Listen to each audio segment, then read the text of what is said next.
안녕하십니까. 김경국TV 시작하겠습니다. 노무현과 문재인 15년 간격으로 대통령을 지냈던 사람들이죠. 두 사람은 1980년대 초 부산에서 노무현 문재인 법률사무소를 만들어서 변호사 동업을 했던 사이입니다. 그 이후 노무현은 대통령이 됐고 또 문재인은 노무현 대통령의 초대 민정수석 그리고 비서실장까지 맡으면서 친구 같은 죽음관계를 유지했었죠. 당시 왕수석으로 불렸던 이강철 씨를 비롯한 친노 핵심 인사들은 문재인을 인정하지 않았지만 노무현 전 대통령은 문재인을 쌀뜰하게 챙겼습니다. 그런 두 사람의 관계도 묘하지만 두 사람이 퇴임 후 처한 상황도 지금 너무 흡사하게 지금 흘러가고 있습니다. 두 사람은 묘하게도 논두렁 시계로 또다시 관계가 얽혀가고 있습니다. 노무현 전 대통령은 퇴임 후 부인 권양숙 여사가 박연차 전 태광실업 회장으로부터 미화 100만 달러 그리고 시가 1억 원이 넘는 피아제 시계 등의 뇌물을 받은 혐의로 검찰의 수사를 받았죠. 노무현은 몰랐을 수도 있고 아니면 직접 개입은 하지 않았지만 묵인했을 수도 있습니다. 어쨌거나 노무현이 아닌 권양숙 씨가 뇌물 사건을 주도했던 것은 팩트로 보입니다. 피아제 시계는 박연차 회장이 노무현 전 대통령의 형 노건평 씨를 통해서 권양숙 여사에게 전달했고 후에 노무현 전 대통령이 이 사실을 알고는 피아제 시계를 망치로 부서뜨려 버렸다고 합니다. 그런데 검찰 수사 과정에서 논두렁에 버렸다 이렇게 말한 것으로 전해지면서 그 후부터는 논두렁 시계로 불렸죠. 최근 문재인 전 대통령 수사에 가속이 붙자 야당 의원들은 논두렁 시계 수사 때와 데자비를 느낀다 이런 말들을 하고 있습니다. 이들이 말하는 논두렁 시계와의 기시감이란 말은 논두렁 시계 자체가 가짜였다는 주장인지 아니면 논두렁 시계라는 표현으로 노무현을 망신주기를 했다는 말인지는 분명치 않습니다. 그렇지만 아까도 말씀드렸지만 권양숙 씨가 1억 원을 호가하는 피아제 시계를 받았던 것은 팩트이고 논두렁에 버렸다는 사실이 와전됐을 뿐입니다. 따라서 문재인 뇌물 사건이 논두렁 시계 사건의 데자비라는 말은 문재인의 혐의를 인정하는 말이 될 수도 있는데 야당 의원들은 검찰에서 실체가 없는 수사로 망신주기를 하고 있다. 그런 뜻으로 논두렁 시계라는 말을 사용하고 있는 것 같습니다. 민주당 이성윤 의원은 3일 심우정 검찰총장 후보자 인사청문회에서 많은 국민이 문재인 전 대통령에 대한 검찰 수사를 논두렁 시계 수사 2탄이라면서 분노하고 있다. 노무현 전 대통령을 수사했을 때의 데자비를 느낀다고 말했습니다. 조국 혁신당 조국 대표는 4일 당회의에서 국민들은 노 전 대통령의 비극적 죽음을 생생히 기억하고 있다. 정권의 이런 작태는 절대 먹히지 않을 것이라고 말했습니다.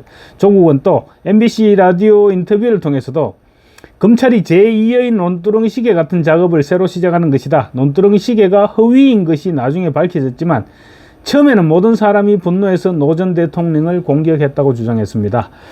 논두렁 시계가 허위였다는 조국의 주장은 분명 팩트가 아니죠. 시계를 받았다는 것은 사실이고 논두렁에 버리지 않았다는 것일 뿐입니다. 아마도 시계를 받았다는 사실 자체를 지워버리고 싶어하는 그런 생각에서 한 말이 아닐까 그런 느낌도 있습니다. 어쨌거나 노무현 전 대통령의 뇌물과 관련한 일련의 과정은 부인 권양숙 씨가 주도했던 것으로 알려졌습니다. 현재 검찰 수사가 진행 중인 문재인 전 대통령 사위의 항공사 특혜 취업 의혹 사건도 노무현 부부의 박연차 회장 돈수수 사건과 판박이 양상을 띠고 있습니다.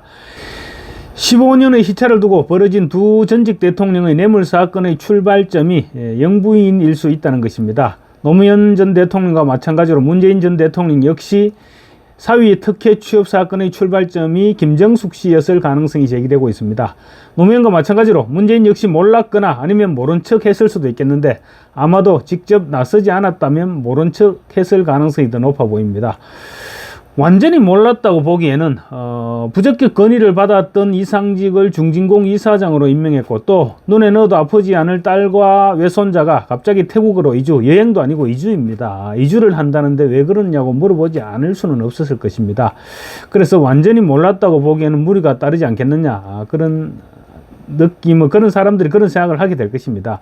이상직을 중소벤처기업공단 이사장에 임명한 것은 문재인이죠. 그렇지만 그 과정을 준비하고 당시 사위를 취업시켰던 것은 김정숙 씨였던 것이 아니냐 이런 말들이 지금 제법 파다하게 나돌고 있습니다.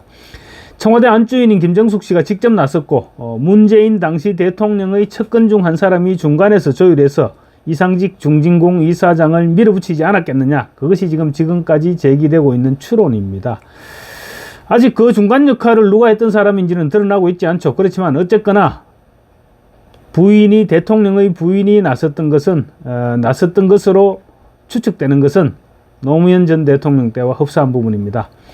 노무현의 논두렁 시계 파동 때는 정상문 총무비서관이 개입한 것으로 알려졌는데, 이번에도 문재인 대통령의 측근 누군가가 김정숙을 도와서 이 작업을 진행했을 것이란 추측 아래, 그렇다면 그 측근이 누구였는지 이 부분에 대해서도 지금 궁금증이 일고 있습니다. 이와 관련 주목받는 인물은 지난 2월이었습니다. 전주지검에서 소환조사를 받은 주영훈 전 경호처장입니다. 지금까지 문 전 대통령의 딸 다혜씨 경호를 맡았던 경호처, 그리고 청와대 직원들 다수가 김정숙 여사의 다혜씨에 대한 돈 심부름을 한 혐의로 검찰 조사를 받았죠. 이 사건과 관련된 당시 경호실 관계자들의 역할, 그리고 그 경호실 관계자들의 씌워지고 있는 혐의가 단순히 딸 가족에 대한 김정숙 여사의 돈 심부름 정도였다면 굳이 주영훈 전 경호처장까지 소환조사할 필요까지는 없는 상황이었다는 것이죠. 그래서 주영훈 경호처장을 소환했던 것은 경호실 직원들에 대한 관리 차원이 아니라 그 이상의 뭔가 있었기 때문이 아니겠느냐, 그런 추측이 일고 있습니다. 사건이 불거지니까 측근들이 외면하고 있다는 점도 지금 공통점이라고 볼 수 있습니다. 노무현 전 대통령의 뇌물수수 사건을 담당했던 이인규 전 대검 중수부장 최근 회고록을 냈죠. 회고록을 통해서 당시 노무현 전 대통령의 변호사를 맡았던 문재인 변호사가 노 전 대통령을 사실상 방치했다, 그렇게 주장하면서 노 전 대통령 죽음의 책임을 문재인에게 돌리기도 했습니다. 이인규 전 중수부장은 문 전 대통령이 변호인으로서 의견 산정 내지 않았고 수사 내용을 파악해서 수사 담당자들과 의견 조율도 한 번 없었다, 이렇게 주장했습니다. 그리고 문 변호사는 노 전 대통령이 극단적 선택을 한 2009년 5월 23일까지 일주일 동안 아무런 변호 활동도 하지 않았고 또 노 전 대통령의 곁을 지키지도 않았다면서 노무현 전 대통령 죽음 위에 거짓의 재단을 만들어서 대통령이 됐다, 이렇게까지 주장했습니다. 당시 문재인의 이 같은 행동은 노 전 대통령 그리고 권양숙 씨를 향한 일종의 배신감이 작용했기 때문인 것으로도 전해지고 있습니다. 정상문 총무비서관이 박연차 전 회장으로부터 돈을 받는 과정에서 적지 않은 역할을 했는데 문재인도 비서실장 시절 감쪽같이 그런 부분을 몰랐을 가능성이 제기되는 대목입니다. 그래서 퇴임 후 뒤늦게 이 같은 사실을 알게 된 문재인이 노무현과 권양숙에 대한 실망과 배신감에서 거리를 뒀다는 것이죠. 사실 당시 노 전 대통령이 극단적인 선택을 하기 전까지는 민주당에서조차 실망감과 함께 철저한 수사를 요구하는 그런 반응이 나오고 있었습니다. 그런데 노무현이 극단적 선택을 하면서 패족 위기로 내몰렸던 좌파들이 새로운 돌파구를 찾았던 것입니다. 문재인 전 대통령 역시 지금 민주당으로부터 전폭적인 지원을 받지는 못하고 있죠. 불과 얼마 전까지만 해도 민주당은 아예 우리는 모르는 일이다, 오불관언이다, 이런 식의 태도를 보여왔던 것도 사실입니다. 문재인은 이번 사위 특혜 취업 역시 어느 선까지 알고 있었냐를 둘러싼 검찰의 수사가 진행되고 있습니다. 임종석 전 비서실장을 비롯해서 전주지검에서 소환조사를 받고 나온 문재인 청와대 인사들 한결같이 지금 함구하고 있습니다.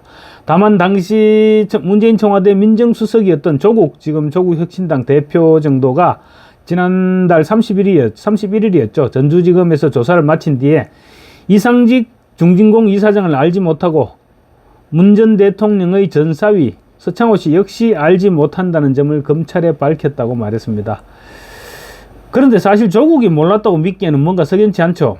민정수석실의 행정관이 관여했던 것으로 지금 전해지고 있는데 다른 사람은 몰라도 민정수석이 몰랐다는 말을 액면 그대로 믿기에는 뭔가 좀 이상하지 않겠나, 그런 생각도 듭니다. 다만 조현옥 인사수석이나 이런 사람들의 경우 이상직 전 의원의 중진공 이사장 임명에는 관여했겠지만 이상직과 사위 서창호의 취업 간의 연결고리를 알지 못했을 가능성은 없지 않아 보입니다. 이처럼 노무현 수사와 문재인 수사 15년의 시차에도 불구하고 지금 총체적 기시감과 닮은 꼴을 보여주고 있죠. 그런데 노무현 전 대통령 사건이 그랬듯이 문재인 전 대통령 사건 역시 영부인 라인이 가동됐을 가능성이 제기되고 있어 주목되고 있습니다. 선출되지 않은 권력이 호가호위하면 늘상 동티가 나게 마련인 것입니다. 감사합니다.